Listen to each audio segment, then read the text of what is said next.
Well, hello everybody, welcome back to Pro Am Outdoors. Today it's Tackle Tip Tuesday, and today we're going to talk about jigs, crappie jigs.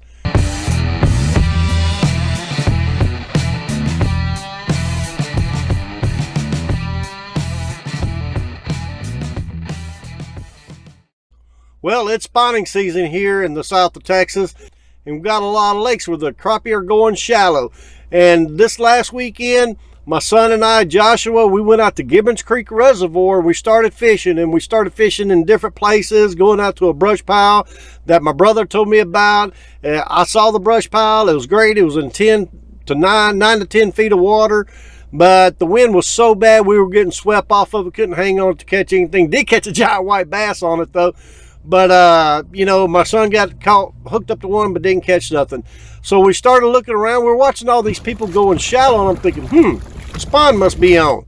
So let's re-rig, go into the shallow water area, and see what we can catch. So we started using some different lures and different styles at different ways, and I'm thinking, you know what, we need to do something. So we drove by and talked to a few people, looked at them. They were using slip corks. I was like, I got slip corks in my tackle.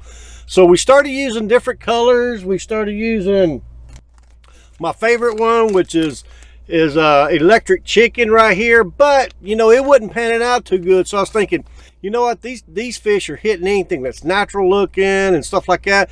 So we picked up a really cool one, and I said, you know what, they're going to work really good on this one. This is Bobby Garland's live minnow shad, or some people like to use a smoked color. Now the rig that we used was a slip cork situation. Now the difference that this one here, what we do is when I'm doing short into the water slip cork, I'm going to put a swivel on, and there's a reason why. Is because you go from braided line. We had 10-pound braid here, then we used 8-pound monofilament, not fluorocarbon, because this has just a little bit of give to it that you need, but still set the hook very good. Now the reason we're using this little bitty swivel made by Spros, and this is the size 10, 35-pound, little bitty tiny thing, is so we don't lose everything, but you still got a good hook set, and you still got some shock resistance with the leader.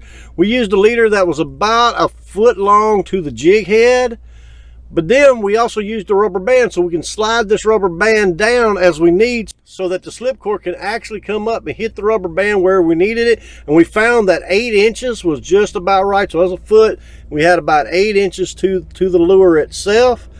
And so that worked really, really well with the slip cork. So we started using that onto a jig head.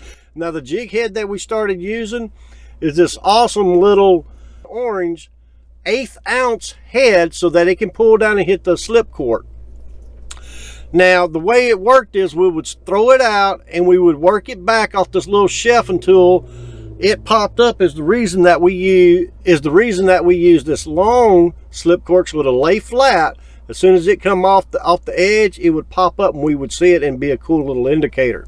We started getting bites on a couple of these, but what made the difference is one little trick that I've used in bass fishing for years. One little trick, and they just started annihilating it. We started using some dipping dye. What we use is Spike It, Dip and Glow, garlic scent. Now I like shad scent a little bit better on this. So what that looks like is, I'll go ahead and show you how this works, is that I started using it and I just dip the tail just a little bit, not a whole bunch, but I kind of go up the back a little bit, just a little bit. Boy, that stuff smells good.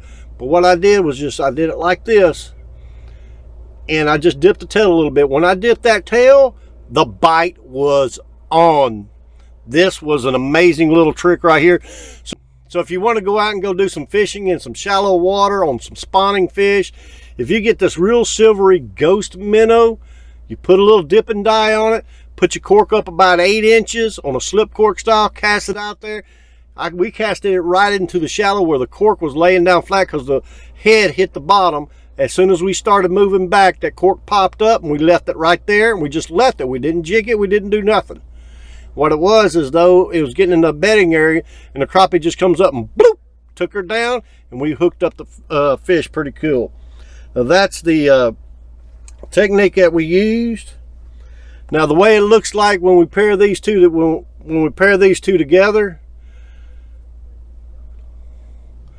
looks like this right here. So when we pair these two together, you just put it through, and then when it was on like that, man, that was a beautiful little pairing right there. And we absolutely annihilated those crappie this weekend. Now that show this weekend's coming out, or the last weekend with my son coming out this weekend, man, you got to go see that. Make sure you subscribe to the channel.